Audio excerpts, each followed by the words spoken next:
E aí, pessoal, tudo bem?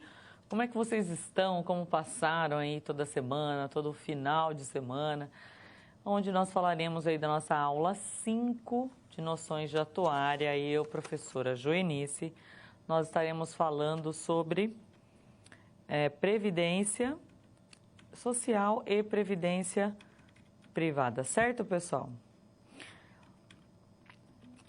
Então vamos lá. E o meu futuro? Será que eu realmente penso no meu futuro? A preocupação com as incertezas do futuro vem acompanhando a evolução da humanidade. Não tem como ser diferente, ok? A história da humanidade descreve homens reunidos em grupos, clãs, tribos, sociedades para mais adequadamente se protegerem. Em qualquer destes grupos pode ser vista sempre uma forma de amparo. Na verdade, a humanidade ela se junta para buscar auxílio mesmo, né?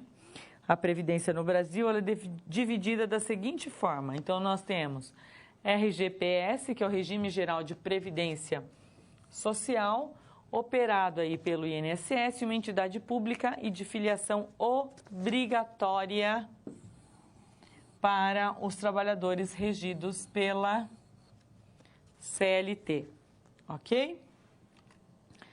Regime próprio de previdência social é instituído por entidades públicas, por isso regime próprio, institutos de previdência ou fundos previdenciários e de filiação obrigatória para os servidores públicos titulares de cargos efetivos da União, dos estados, do Distrito Federal e também dos municípios.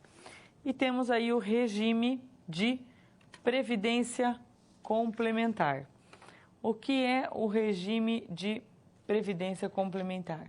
Operado por entidades abertas e fechadas de previdência complementar, um regime privado, sim, com filiação facultativa, criado com a finalidade de proporcionar uma renda adicional ao trabalhador, que complemente a sua previdência oficial. Ou seja, são 3 regimes: o do governo, o das entidades públicas, tá? E o privado, que pode ser aberto ou fechado. E o que é previdência? Vamos lá para uma definição? Previdência social, um instrumento criado pelo homem para amenizar as adversidades inesperadas e também promover tranquilidade num período em que a sua capacidade de trabalho é limitada. Então, essa questão, né, promover tranquilidade, isso vai depender do valor, né? De como você vai receber isso, se você vai ter garantia disso ou não, tá? Quando começou, pessoal? Olha, o marco inicial foi atribuído a Otto von Bismarck em 1883, na Alemanha. Ele criou o sistema de seguro social baseado em 3 pilares. A ideia é saúde, acidente de trabalho e invalidez, né? Ou seja, como uma maneira de garantir, subsidiar aí o trabalhador, tá? A previdência, ela é, sim, um seguro social. É como a gente nem lida com ela dessa forma, mas se você pensar que você paga um valor por mês e você está, digamos assim, tem alguns benefícios, né, diante da sua necessidade, então ela é um seguro social, mediante o quê? Contribuições previdenciárias, com a finalidade de prover subsistência ao trabalhador em caso de perda da sua capacidade laborativa. Só que, para ter esta proteção, é necessário se inscrever e contribuir todos os meses. A Previdência ela oferece vários benefícios que juntos garantem tranquilidade. Mais uma vez aí, tudo vai depender, né? Quanto ao presente em relação ao futuro, assegurando o quê? Um rendimento seguro, Deus abençoe, garantindo renda ao contribuinte e da sua família em casos de doença, acidente, gravidez, prisão, que é o auxílio reclusão, morte e velhice. E aí, para maiores esclarecimentos, a gente pode acessar aí o site da Previdência. Eu vou entrar rapidamente para que vocês vejam. E quem não entrou ainda, tá, pessoal? Tem um link aí. E fala tudo sobre Previdência. Então, a gente tem alguns links durante aqui a aula que nós teremos condições de acessar. Olha só. Aqui eu vou simplesmente repassar alguns, tá?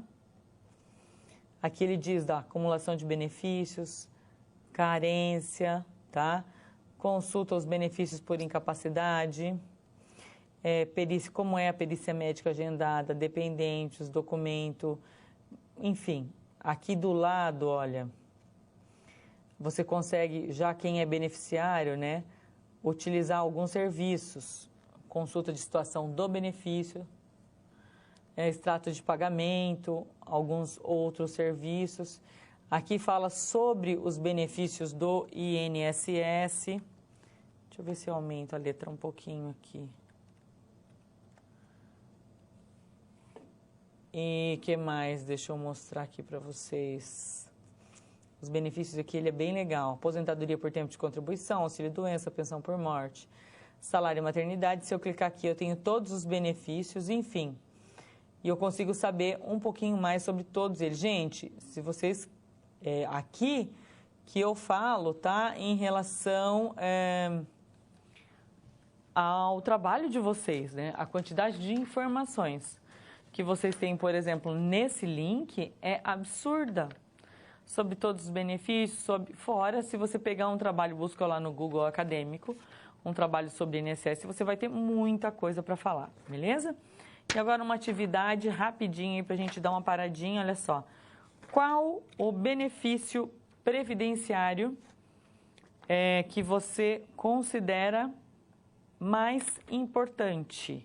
E por quê? Então, diante de todos que você já ouviu falar aí, ou de repente alguém utiliza na sua família, qual você considera mais importante e por quê, tá? Se tiverem mais alguma pergunta, mandem aí e a gente já volta rapidinho.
E aí, pessoal? Então, a resposta mais enviada na nossa pergunta: qual o benefício previdenciário que você considera mais importante? Por quê?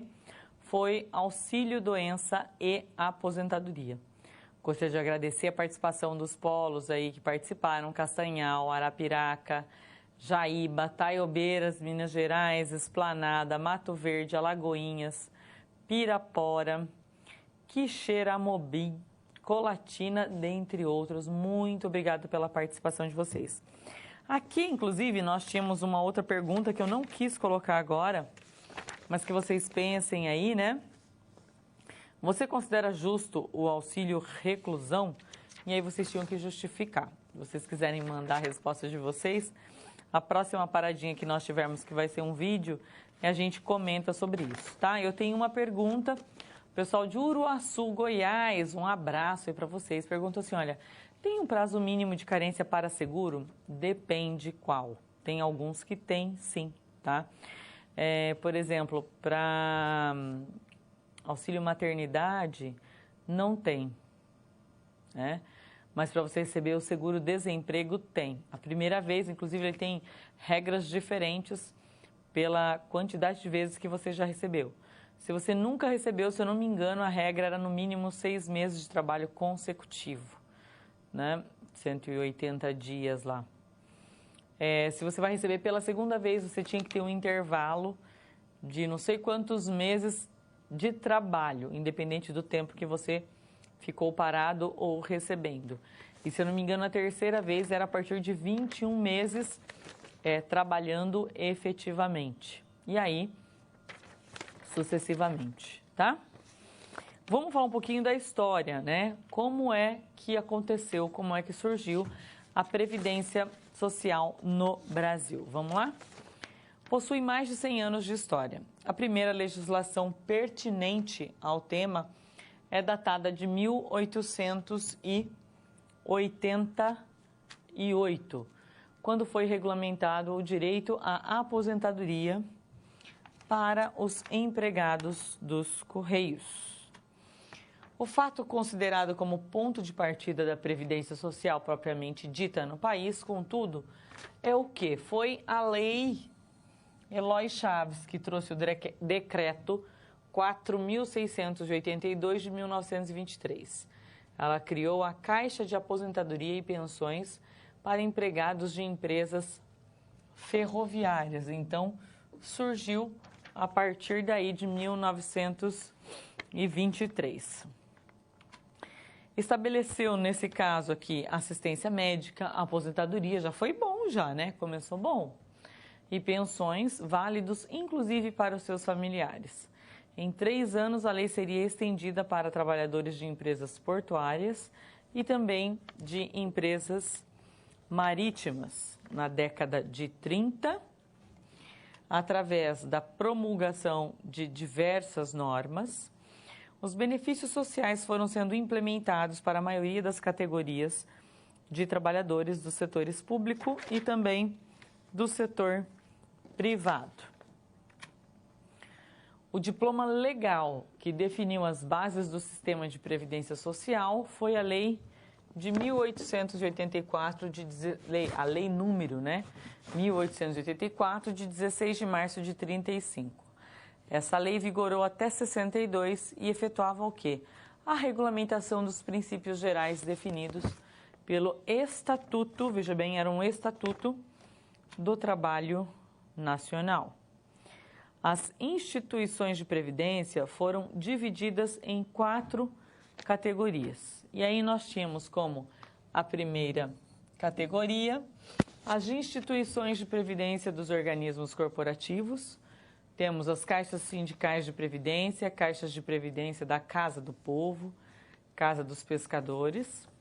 A segunda categoria, caixas de reforma ou a de previdência. A terceira categoria, associações de socorros mútuos.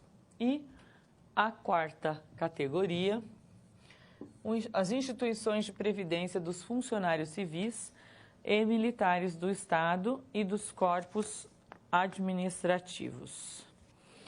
Foram criados também 6 institutos de previdência que foram responsáveis pela gestão e execução da Seguridade Social brasileira. Um pouquinho para frente, 1960, foi criada a Lei Orgânica de Previdência Social, unificando aí a legislação referente aos institutos de aposentadorias e pensões. A essa altura, a Previdência Social já beneficiava todos os trabalhadores urbanos. Os trabalhadores rurais, eles passariam a ser contemplados em 1963. Ainda tem muita dúvida, tá, sobre trabalhador rural. Acho que ainda há pouco, se eu não me engano, ali. O pessoal perguntava como é que fica a questão do trabalhador rural, 2,63%, ou nessa ideia de 85,95, né? Somando-se idade e tempo de contribuição, também entra a questão da agricultura. Gente, se a pessoa tiver como provar, entra tudo, tá? O que acontece é o seguinte, que essa questão de agricultura sem registro, isso é da época do meu pai, né? Como é que eu vou provar que eu trabalhei, né, no sítio sem registro? Então, vai ficando mais difícil. Eu acho que daqui 10, 15 anos, ninguém mais consegue, né, provar isso daí. Já fica, assim, o número de pessoas que falarem assim, não que não tem gente que trabalha ainda na agricultura e tal, tem, mas são muito poucos casos, tá? Sem o registro, etc. Beleza? Vamos lá. Eu pulei um slide. Em 1960 foi criada a Lei Orgânica de Previdência Social, que unificou a legislação referente aos institutos de aposentadorias e pensões. A essa altura, a Previdência Social já beneficiava todos os trabalhadores urbanos. Acho que aqui eu li 2 vezes, né? Em 74 foi criado o Ministério da Previdência e Assistência Social. Até então, o tema ficava sob comando de quem? Do Ministério do Trabalho e Emprego, na época chamado Ministério do Trabalho e Previdência Social. Gente, vocês viram como tem muita coisa para falar da Previdência? Isso aqui, tudo que eu estou colocando aqui, vocês encontram lá no site do INSS, ok? Vamos lá. A extensão dos benefícios, como começou? Então, a extensão dos benefícios da Previdência a todos os trabalhadores se deu com a Constituição de 1988, que passou a garantir renda mensal vitalícia a idosos e portadores de deficiência, desde que comprovada a baixa renda e que tenham qualidade de segurado. Isso aqui, as pessoas se aposentavam mesmo sem ter contribuição ou com o mínimo de contribuições. Se eu não me engano, agora a pessoa tem que ter no mínimo 15 anos de contribuição, né? E, gente, com esse negócio de aumento, contribuição e idade, minha mãe mesmo esse dia já começou a falar, vou morrer e não vou ver dinheiro do governo. Talvez aconteça isso mesmo, tá? Ela está com 65 anos, talvez, infelizmente, aconteça isso. Vamos lá, em 1990, o que aconteceu? O INPS, era esse nome, INPS. Eu lembro disso aí, mudou de nome, passando a ser chamado de INSS, Instituto Nacional de Seguridade Social, e era Instituto Nacional de Previdência Social, tá? Em dezembro de 1988, o governo mudou as regras da Previdência, passando a exigir uma idade mínima, isso aqui já em 98, para a aposentadoria, que no caso das mulheres é 55 anos e do homem 60 anos. Por quê, gente? Virou febre esse negócio da agricultura. Então a mulher falava o seguinte, olha, eu comecei a trabalhar com 11 anos. 30 anos, deu 41, estou aposentada, né? E, realmente, muitas crianças trabalhavam com os seus pais. Mas e aí? Né? Imagina uma pessoa se aposentar com 41 anos.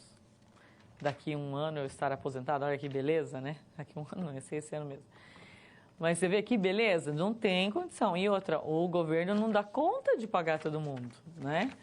não dá conta, e a questão da utilidade da pessoa, a vida útil da pessoa praticamente está na metade, né? Tem muito o que trabalhar ainda. Se for contar de quando eu comecei a trabalhar até agora, nós colocamos aí 23 anos de contribuição, no meu caso. Né? Eu consigo trabalhar mais 23 anos? Com certeza. No mínimo 20, tranquilamente. Né? Ou seja, imagine eu me aposentando agora. Não, tem muita lenha para queimar, muita coisa para trabalhar. E para ajudar o país a crescer, o desenvolvimento como um todo, a mim, etc. Tá? Vamos lá. Anteriormente, a aposentadoria valia para quem contribuísse por 25 a 30 anos, no caso das mulheres, e 30 a 35 anos no caso dos homens, sem limite mínimo de idade. O que era mulher 25 a 30 anos? Por exemplo, professor se enquadrava nesse caso, mas professores, se não me engano, de primeiro grau, né? Segundo grau, não. Professor de primeiro grau, eles tinham 5 anos de insalubridade, né? Que a gente falava. 5 anos eram... Se eles trabalhassem mais 5 anos, todo mundo enlouquecia. A gente fala, né? Ainda tem um esqueminha de trabalhar quem estava na regra antiga, se não me engano, no caso dos professores, ainda manteve. Tem algumas profissões, pessoal que trabalha em mina, enfim, o pessoal que é muito insalubre, assim, ainda tem uma regra de redução, né? Para trabalhar um pouco menos de tempo ali, quem trabalha com inflamáveis, enfim, tá? Mas falando assim, de um modo geral, é 30, 35, não tem para onde correr. 30 anos mulher, 35 homem. Beleza? Vamos lá, continuando. E aí eu pergunto para vocês, né? E hoje, como é que está? Nós vimos a quantidade de mudanças que nós tivemos, né? A partir, principalmente, vamos colocar em 1960, 1988, com a Constituição, com uma série de mudanças, etc., né? E hoje, como é que tá? Então, para nós entendermos um pouquinho melhor, eu vou entrar com vocês nesse site aqui, que inclusive eu coloquei um material complementar para vocês, muito bom, que fala da Previdência até essas últimas regras.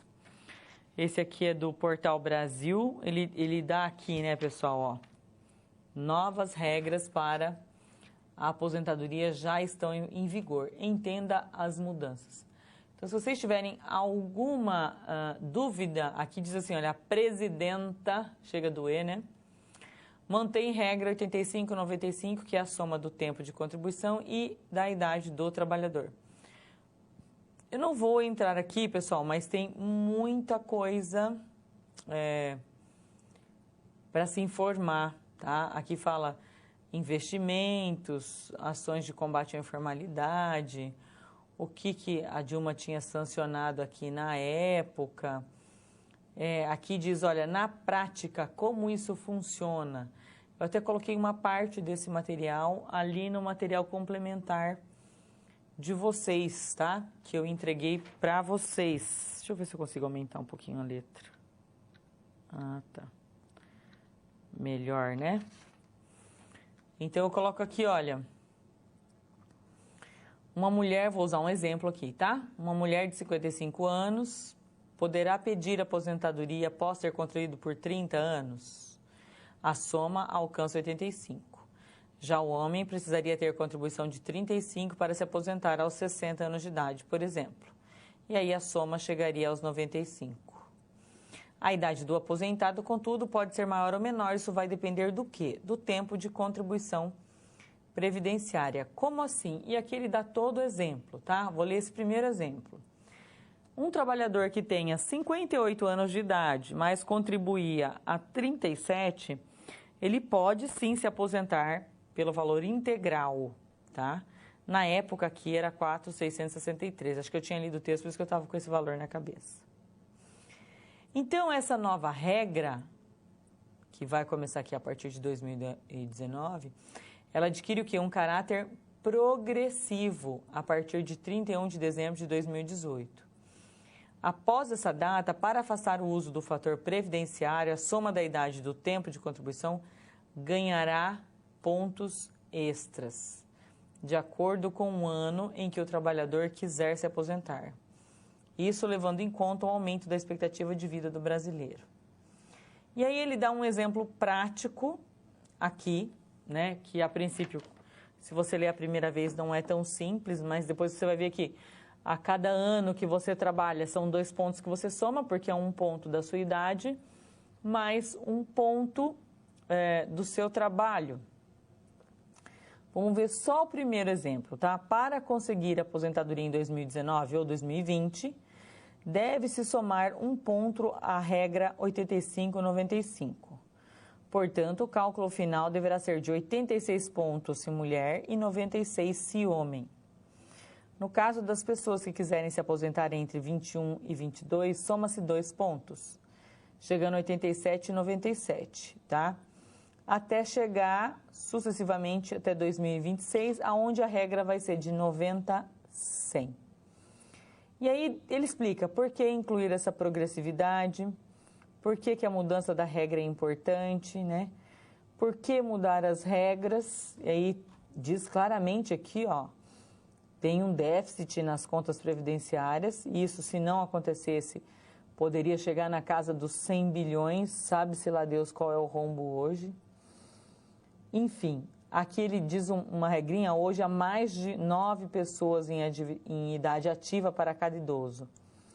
Em 2030, gente, serão 5 na ativa para cada idoso. Em 2050, 30, né? Por isso que a gente tem que se garantir. Por quê? Está nascendo muito menos pessoas e as pessoas estão demorando mais para morrer. Então, por isso que a conta tem que fechar. Menos pessoas contribuindo, mais pessoas vivendo daquele valor, tem que começar a usar isso muito mais tarde. Senão, aqueles que estão ficando não dão conta de pagar.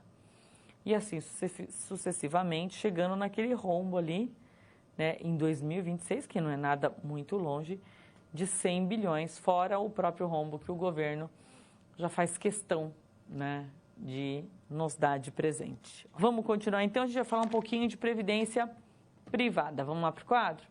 É uma forma de poupança de longo prazo para evitar que a pessoa na aposentadoria sofra uma redução muito grande da sua renda.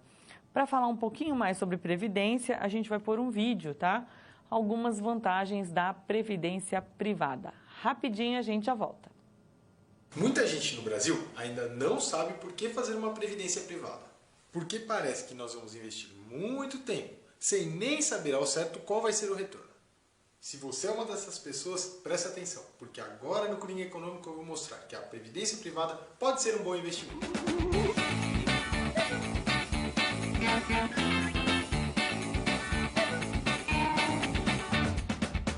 Primeiro de tudo, vamos entender o que é uma previdência privada ou previdência complementar. Previdência privada é um sistema onde você acumula recursos durante o tempo para garantir um benefício no futuro. Ou seja, você deposita todo mês um pouquinho para receber um benefício lá na frente. Até aqui, acho que todo mundo já sabia. Mas afinal, por que fazer uma previdência privada? O primeiro motivo é muito simples. A Previdência Social brasileira, na maioria dos casos, paga muito pouco. E isso não é uma coisa particular aqui do Brasil. Então, se você fizer as contas, vai perceber que dificilmente vai conseguir manter o seu padrão de vida somente com a Previdência Social. Pergunte para os seus avós. Segundo, a situação do Brasil mudou totalmente. As taxas de juros caíram. Então a gente precisa juntar mais dinheiro para ter um rendimento menor mensalmente. E isso provavelmente não vai mudar no curto prazo. Além disso, quando nós chegamos em uma determinada idade, nossos custos vão começar a aumentar e nossos rendimentos vão cair. Afinal, todo mundo em algum momento vai precisar parar de trabalhar. Então, a melhor coisa é se preparar desde agora. E por último, a questão do planejamento.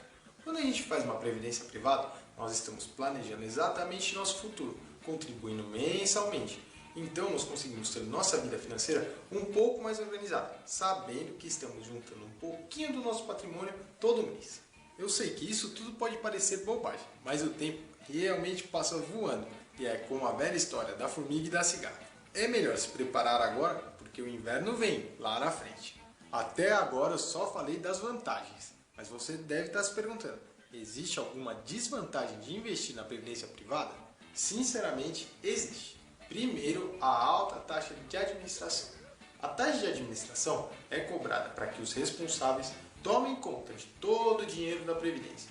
E essas taxas, no caso da Previdência, podem ultrapassar 3,5% ao ano.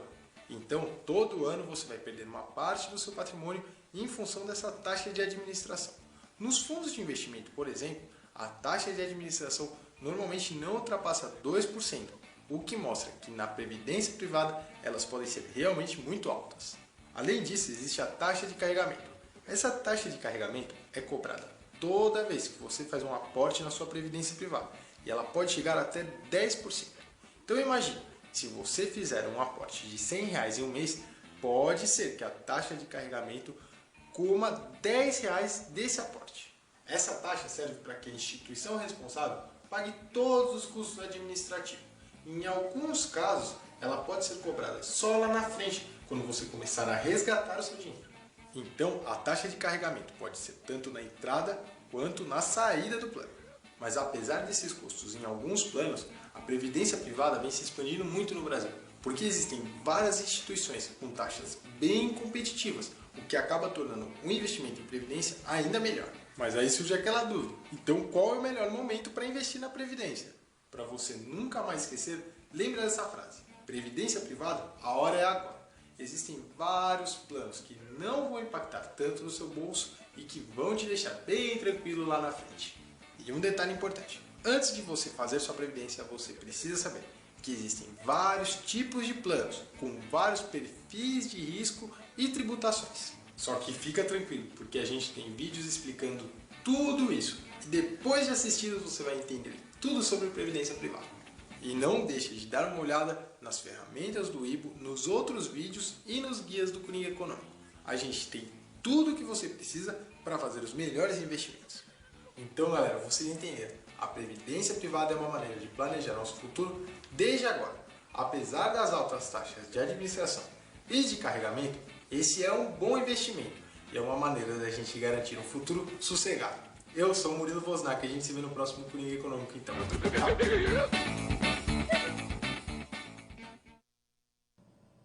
E aí, pessoal, é isso aí. Se vocês quiserem, ele tem uma sequência de vídeos que realmente fala tudo. Você viu que ele começou a falar que tem taxa de carregamento, alguns planos na entrada, outros na saída, pode chegar a 10%. Os planos que eu conheço, 4% máximo. Geralmente cobra pelos 4 primeiros anos, depende do plano. Se você começar, dependendo do plano que você comece, ou o valor que você vai aportar, a gente chama, né? A primeira vez não cobra taxa de carregamento, se for acima de R$500 mil, já não cobra taxa de carregamento e a taxa de administração do fundo pode cair para até 0,5%, né? Então, são as vantagens de repente, acumular um valor primeiro e depois fazer um plano de previdência. A questão é, será que eu dou conta de fazer isso? Né? E outra, eu também não tenho os melhores fundos com valores pequenos, 10 mil, 15 mil, 20 mil, eu também não encontro os melhores fundos. Ou seja, os melhores fundos, eles vão aparecer, digamos assim, para você aplicar neles a partir de determinado montante. A questão da previdência é legal porque você se obriga. É aquele negócio de você ter uma obrigação, uma despesa para pagar, você vai dar um jeito e vai pagar. Quanto que, se você fala assim, eu vou ver quanto que eu vou guardar esse mês, não vai acabar não funcionando, dependendo do que ocorra, você já não vai seguir, enfim. E por aí vai. Mas é legal ver a sequência, né? Se vocês se interessaram, deem uma olhada, entrem no YouTube lá e vejam todos os vídeos, ok? Vamos falar um pouquinho mais, então, do plano de previdência. Vamos lá para o slide. Olha só, o processo de poupança, no caso da previdência privada, ele consiste de 2 fases. A primeira, no momento em que o poupador acumula um capital durante o qual receberá rendimentos. Ou seja, é toda a primeira fase, né? Até quando? Até a segunda, que seria o momento de receber esses benefícios, que coincide com a aposentadoria para a maioria das pessoas, mas não necessariamente, tá? Eu posso escolher, se eu comecei cedo, eu posso escolher um pouquinho antes. E aí nós temos aqui modalidades do plano de previdência privada, nós temos o PGBL e o VGBL, nós temos inclusive um link, tá? Eu não vou entrar nesse link aqui agora, se a gente tiver tempo a gente entra, senão vocês entram em casa. Por quê?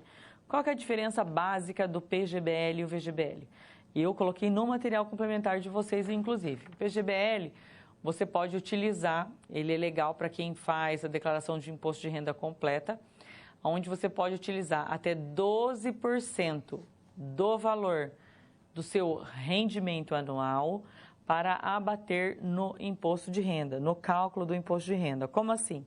Se eu recebi por ano R$100.000, o que eu contribuí no PGBL até R$12.000, que são os 12% de 100 mil, eu posso utilizar para diminuir a minha base de cálculo. E isso é legal, por quê? Porque no PGBL eu pago 27,5% de imposto de renda, tá? E vamos supor, se fosse no caso dos 100 mil, eu estaria pagando os 27,5%. Mas eu posso utilizar aquele valor do PGBL para diminuir o meu imposto de renda. Se eu estou diminuindo o meu imposto de renda, eu não vou pagar os 27,5%. Eu vou diminuir na tabela, posso chegar até 10%, até 15%. Então, essa é a grande jogada. É eu tentar pagar menos imposto agora, por quê? Mais tarde eu vou ter que pagar os 27,5%, mas eu reduzi agora, entendeu? Essa é a vantagem. Quem não faz a declaração de imposto de renda completa não tem nem que pensar em PGBL. Tanto que é o seguinte, tem gente que mais ou menos já sabe que vai pagar, coloca mensalmente. Gente que não sabe se vai pagar ou não, às vezes chega no final do ano, nessa época agora muitas pessoas me procuram. Vê aí para mim quanto eu já tenho depositado no PGBL. Aí ele vê mais ou menos quanto a renda dele vai dar. Acho que eu vou fazer um aporte aí de mais uns 5, 7 mil, deixa eu ver até quanto eu vou conseguir abater, sabe? Faz essa jogada, ele está ganhando essa diferença de imposto de renda, vamos dizer assim. O VGBL não, por quê? O VGBL, o imposto de renda é só sobre o rendimento. O PGBL, o valor que você contribuir, ele vai cobrar 27,5% sobre o valor total. Por isso que você tem que utilizar para diminuir a base de cálculo, senão você vai só perder dinheiro, você, né? Vai dançar aí, vamos dizer assim, né? Não tem o que fazer, então não façam, pelo amor de Deus. Fora que o VGBL, quando você escolhe a tabela, tem a tabela de imposto de renda, que também coloquei no material de vocês, que é a tabela progressiva ou regressiva. Na regressiva, esse imposto ele pode ir diminuindo de acordo com o tempo. Por exemplo, eu fiz um aporte de R$10.000 hoje. Se daqui um ano eu for tirar, eu vou pagar 35% de imposto de renda sobre o rendimento. Mas se eu for dali 2 anos, cada 2 anos ele diminuiu 2,5%, tá? Então, ao invés de 35, eu vou pagar 32,5%. Com 5 anos eu vou pagar 30%, enfim. E ele vai diminuindo até chegar a 10%. Se eu não me engano, com 10 anos é que ele fica num valor bom, né? E outra, diminuiu, é regressivo e só sobre o valor do imposto de renda. Então, ele é bem interessante, tá? E agora, pessoal, a gente tem o nosso último vídeo, que a gente vai falar mais um pouquinho sobre previdência, no caso, as diferenças desses planos, PGBL e VGBL, ok? Rapidinho a gente já volta. Pessoal, sou o professor Luiz Almada e estou aqui para falar de um assunto que é dúvida em muitas pessoas, PGBL e VGBL. Aquelas letrinhas, aquela sopa de letrinhas que todo mundo confunde, PGBL, VGBL, qual que eu faço, qual que paga imposto de renda, qual que não paga, qual que eu posso deduzir? Vamos acabar com essa dúvida agora, imediatamente. Preste atenção nos 2 tipos de plano que nós temos. PGBL, plano gerador de benefício livre, e VGBL, vida geradora de benefício livre. As diferenças dos dois é simplesmente na questão tributária. PGBL, tá vendo aí? PGBL. Olha a palavra PG que aparece aí, não aparece PG? PG o que é? PG é pago.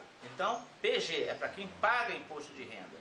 Então essa é a diferença. PG paga, VG não paga. PG tem benefício fiscal, VG não tem benefício fiscal. PGBL, como eu disse, paga imposto de renda, VGBL não paga. Mas qual é o meu benefício, Luiz, de fazer um PGBL? Primeiro, você paga imposto de renda. Se você paga imposto de renda, você tem uma restituição aí. E essa restituição, ela é devida na hora que você faz a sua declaração. Vamos dar um exemplo aqui. 60 mil reais, você fez a sua renda bruta, fez os seus abatimentos legais e sobrou 60 mil reais. Aí você tem 12% para abater, ou seja, R$ 7.200 a mais para aplicar na Previdência Privada. Quem faz o PGBL, paga imposto de renda, vai pagar menos até R$ 1.980. Ele tem um limite de aplicação da Previdência de R$ 7.200 durante o período do imposto de renda dele. Então, de janeiro a dezembro, ele tem que aplicar R$ 7.200. Se ele aplicou até hoje, que nós já estamos em novembro, se ele aplicou até hoje R$ 2.000, ele ainda tem R$ 5.200 para aplicar, pode fazer um aporte único e pronto, ele vai cumprir todo o desconto que ele vai poder ter dentro da lei de R$ 1.980, ou seja, menos R$ 1.980. É uma boa quantia? Então é isso. PGBL ou VGBL? Este é o básico. Se você paga imposto de renda, faça um PGBL. Se você não paga imposto de renda, faça um VGBL. Mesmo assim, se você pagar um pouquinho só de imposto de renda, muitas vezes não compensa você fazer o PGBL. Por isso, procure sempre um corretor de seguro. A gente sempre fala isso. O consultor de seguro, o corretor de seguro, é um profissional de grande importância para lhe orientar. Só um aditivo aqui, nos Estados Unidos, o corretor de seguro, o consultor, ele é considerado a 6ª profissão mais importante na questão da orientação ao segurado, da orientação ao investidor, da orientação da pessoa proteger o patrimônio. A gente sempre diz que tanto previdência quanto seguro é para o inesperado, porque a gente quer envelhecer com dignidade. Se você conhece alguém que está aposentado hoje e satisfeito, me diga, que eu quero saber também, que eu não conheço. Então você tem que começar agora a preparar o seu futuro. E o plano de previdência privada é isso. Quanto mais cedo você iniciar, menor será a sua mensalidade para você ter uma renda razoável. E se seu filho nasceu hoje, daqui a uma semana, faça já, desde logo, assim que nascer, o presente que se deve dar ao filho, um plano de previdência privada infantil. Todas essas informações estão aí no nosso site, pgbl ou vgbl.com. Você vai ter as informações e muito obrigado pela atenção. Qualquer dúvida, escreva e estarei à disposição para esclarecer quaisquer dúvidas que você tenha sobre o assunto, ok? Um grande abraço e até o próximo vídeo. E aí, pessoal, a princípio, né, pode parecer assim muitas informações, realmente são, mas o legal é estudar um pouquinho mais, fazer principalmente algumas simulações, tá? Então, no nosso último slide, eu trouxe aí o que nós vimos na aula de hoje, né? Falamos sobre previdência, os tipos de previdência social e privada, e eu trouxe um simulador de previdência. Esse daqui é muito facinho, tá, pessoal? É o simulador da Mafre Previdência. Ele coloca aqui, olha, clique aqui para iniciar. Então, eu vou fazer uma simulação básica para vocês, tá? Joenice, sexo feminino, data de nascimento.